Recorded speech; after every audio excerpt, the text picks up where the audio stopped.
see if I believe they're looking up to me. They want the best of me now, best of me now, best of me now, best of me. They want the best of me now, best of me now, best of me now. Y'all know how vaginas are sometimes called beavers? Sure. Yeah, well, mine is more of a wild beaver lately. Oh my Not God. because it's been any more active, as I think I've made pretty clear by this point, but because it's become overgrown and feral. I actually heard it growl at me yesterday. It was kind of disturbing. Yeah.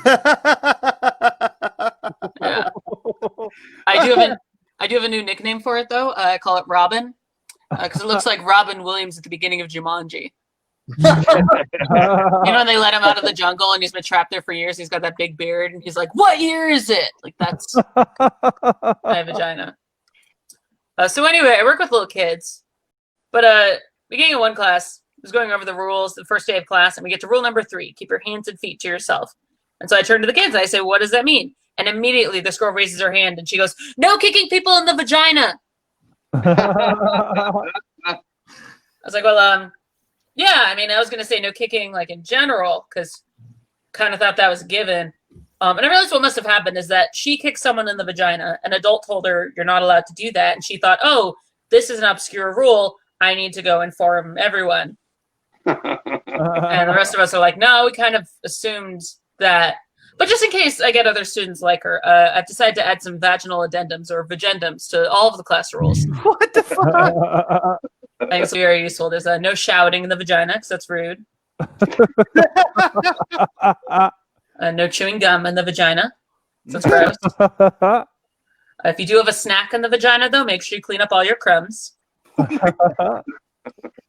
Yeah, cough or sneeze in your elbow, not your vagina. And if you have something to say, raise your hand in the vagina, but start with 1 or 2 fingers. And I think that's the end of my time, right? If you want it to be. I mean, I have more. If you want to lay another one on us, go ahead. Great. All right. So I'm the token Jew at work, which has its ups and downs. Sometimes I notice things that other people don't. Like, it's a theater, so sometimes they rent out space to other groups to use. And one time they rented out to this really sweet family for their son's bar mitzvah. And the bar mitzvah was scheduled during our opening night performance of Sound of Music Junior. And for anyone who's not familiar with Sound of Music, Act 2 features a lot of, how do I put this lightly, Nazis. In this case, tiny children dressed as Nazis, which is adorable, but still problematic. And they had big swastikas on their sleeves. It's not like it was subtle. So while this kid is up on stage doing his speech about how he's becoming a man and his family's gazing at him with pride, they could also turn and gaze out the door to watch these little Nazi nuggets trotting by to chase the Von Trapp family into the Alps. It's a real problem. Some of you have not seen Sound of Music, clearly. That's fine. I'll end on this. Last year, I got to direct The Diary of Anne Frank with older kids. Obviously, this was not a little kid show. There were no Nazi nuggets in this one. But my boss called me asking if I wanted to direct it. Yeah.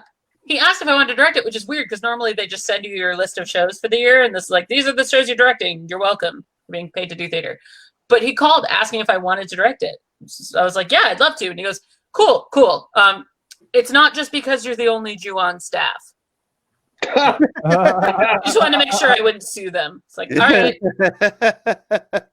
But so I'm going around promoting the show, telling people about it, make sure I get enough students signed up.